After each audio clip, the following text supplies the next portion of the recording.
Bonjour à tous et bienvenue dans cette nouvelle vidéo. Aujourd'hui, nous nous retrouvons pour parler d'un des sujets de vidéo dont vous aviez été 80% à répondre favorablement à un sondage que j'avais effectué sur ma chaîne YouTube. Et vous aviez donc été 80% à demander une vidéo sur Rocky Mountain Construction. Alors évidemment, avant de commencer cette vidéo, n'oubliez pas comme d'habitude de liker, de commenter et de vous abonner à cette chaîne YouTube pour ne rien louper aux prochaines vidéos qui arrivent. Et moi je vous dis bon visionnage. Alors, pour commencer cette vidéo, nous allons parler donc de l'histoire de Rocky Mountain Construction, en parlant évidemment après de pourquoi ce constructeur est-il réputé comme étant le meilleur constructeur et réalisateur de montagnes russes. Alors maintenant, parlons de l'histoire de Rocky Mountain Construction. RMC est une entreprise américaine créée en 2001, et à l'époque, il ne faisait pas que des montagnes russes, mais également des parcs aquatiques et des structures métalliques.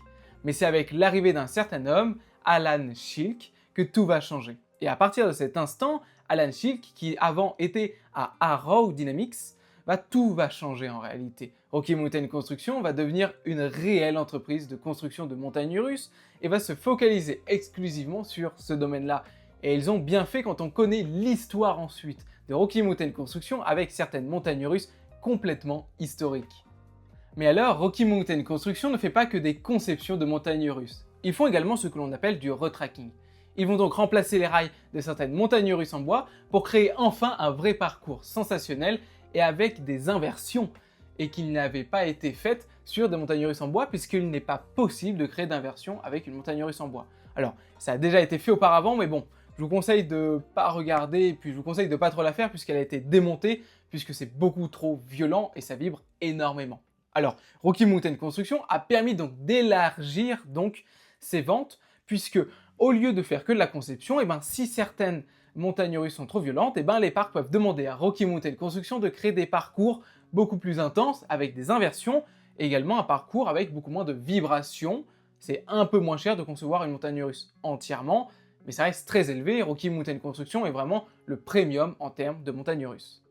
Mais alors maintenant, vous vous demandez peut-être pourquoi je dis que Rocky Mountain Construction, RMC, est la meilleure entreprise de montagnes russes, de conception et également de retracking. Alors, il est simple. En fait, il faut regarder deux choses. Quand un concepteur de montagnes russes fait en effet des roller coasters, il faut regarder dans un premier temps l'image qu'elle apporte.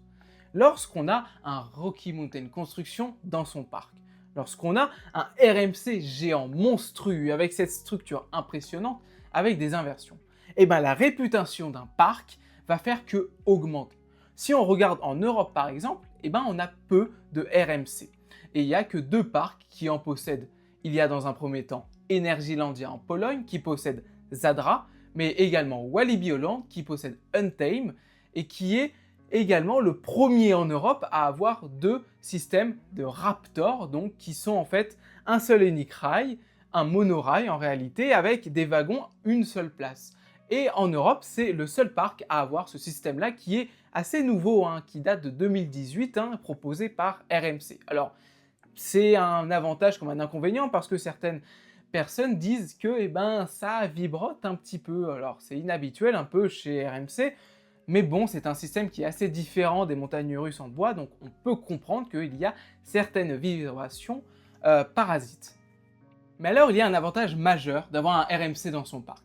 L'avantage, il est grand. En réalité, avoir un RMC, c'est être sûr d'avoir un coaster dans le top 20 mondial. Et si on regarde bien, le top 3 est en réalité dominé par Rocky Mountain Construction, avec Steel Vengeance, Zadra et Iron Gwazi. Et c'est impressionnant comment une seule marque et un seul constructeur de montagnes russes peuvent dominer autant la totalité des autres montagnes russes. Alors qu'avant, Intamin était quasiment le meilleur constructeur. Mais aujourd'hui, cela ne semble plus être le cas. Alors maintenant qu'on a parlé un peu de l'histoire et un peu, de qu'est-ce qu'était RMC, maintenant parlons de quelques montagnes russes impressionnantes que Rocky Mountain Construction a pu en effet créer. Alors, parlons donc maintenant de l'Europe avec notamment une montagne russe qui est la deuxième mondiale à l'heure où je vous parle, Zadra. Zadra est une montagne russe hybride la plus haute jamais créée par Rocky Mountain Construction. Elle fait plus de 62 mètres de haut pour à peu près 120 km/h. Et l'avantage de cette montagne russe, c'est qu'on retrouve la meilleure inversion au monde. Pour ma part, le Zero G Stall. Et c'est impressionnant de voir ce 0G sol de vrai. Et je peux vous garantir que faire cette montagne russe, c'est la garantie de faire la meilleure attraction du monde. Alors oui, certains vont dire que Sylvan Jones est vraiment au-dessus, mais en fait ça dépend beaucoup. Zadra est une montagne russe avec beaucoup de moments aériens, et on a peu de moments où on est vraiment ras du sol. Et à l'inverse donc de Sylvan Jones, ça peut plaire comme déplaire, parce que avoir des moments ras du sol, c'est avoir des moments un peu plus violents en termes de G positif ou alors G négatif. Et avec Zadra, le gros avantage c'est qu'on a beaucoup de G négatifs, avec notamment des camelbacks puissants, des gros éjecteurs, mais avec des sensations complètement incroyables et une fluidité exemplaire. Et pour moi aujourd'hui, avoir Zadra en Europe, c'est vraiment un gros avantage, parce que ça permet donc aux gens de voir qu'est-ce que vraiment les montagnes russes. Parce que si on va du côté des États-Unis, là c'est complètement dingue, on a l'impression que des RMC, il y en a dans chaque parc, mais malheureusement en Europe, c'est pas si répandu et c'est dommage quand on voit la qualité de ces montagnes russes. Bon, alors et si on reste en Europe, si on prend un deuxième modèle donc de RMC, c'est évidemment Yoi. Alors Yoi, c'est une montagne russe créée cette année ou l'année dernière par Rocky Mountain Construction. Et ici, c'est donc un Raptor Track, c'est-à-dire un monorail avec donc des wagons de une seule place. Et ici, donc, vous avez un parcours un peu différent. Un premier parcours, on va être un peu plus chill. Des personnes qui ont peur des inversions, on va avoir juste pas mal de G positifs et certains G négatifs. Et le deuxième parcours est un parcours, cette fois-ci, avec, en effet, des inversions. Je suis un peu mitigé, parce que beaucoup de personnes se plaignent de cette montagne russe, notamment avec les vibrations. Elle n'est pas si fluide et autant fluide qu'un Zadra ou un Untame, situé au même parc. Et malheureusement, pour beaucoup de personnes, le Raptor Track n'est pas une montagne russe aussi incroyable que certaines personnes espéraient. Et c'est dommage parce qu'en fait, le concept est plutôt cool. Intamin le fait également, et en France, on a une montagne russe, on a Maoka, qui est le même système, un monorail avec des wagons de une seule place. Mais des personnes disent que c'est légèrement meilleur en termes de sensations. Alors, ça vibre également du côté de chez Intamin, mais je suppose que c'est peut-être le modèle qui veut ça. Mais bon, en termes de rendement, je trouve que c'est très moyen, donc ce genre de montagne russe, c'est plutôt cool d'en avoir, et puis c'est quand même un RMC, mais bon, c'est mieux de se focaliser donc sur des montagnes russes hybrides comme Sylvan Jones, Iron Gauzy, Zadra, Untame, etc. Maintenant, passons l'Atlantique pour aller en Amérique, pour voir notamment la première montagne russe du classement mondial et la troisième à l'heure actuelle. Commençons donc évidemment par Sylvan Jones. Et Sylvan Jones a un passif assez impressionnant. Déjà à l'époque, en 1991, elle ne s'appelait pas Sylvan Jones, mais Mean Street. Cette montagne russe, c'est une montagne russe complètement en bois. Et en 2016, elle a fermé car, cette montagne russe était vraiment devenue insupportable. Elle vibrait trop et les jets positifs étaient vraiment devenus insupportables pour les passagers.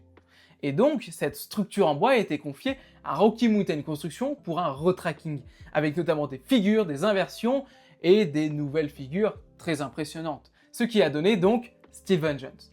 Et comment vous dire qu'en 2018, lorsqu'elle a ouvert, c'était vraiment très impressionnant. Cette montagne russe, elle est ultra fluide, mais elle est d'une longueur et d'une puissance incroyable. Plusieurs inversions, des figures impressionnantes, des camelbacks, des petites bosses avec des vrais éjecteurs, et puis un parcours mi-aérien et mi-ras du sol. C'est vraiment une combinaison parfaite entre Untame et Zadra, mais version surboostée. Et depuis qu'elle a été créée, jamais elle a quitté le numéro 1 mondial, et sa position n'a jamais changé, et je ne pense pas qu'elle va changer d'aussitôt.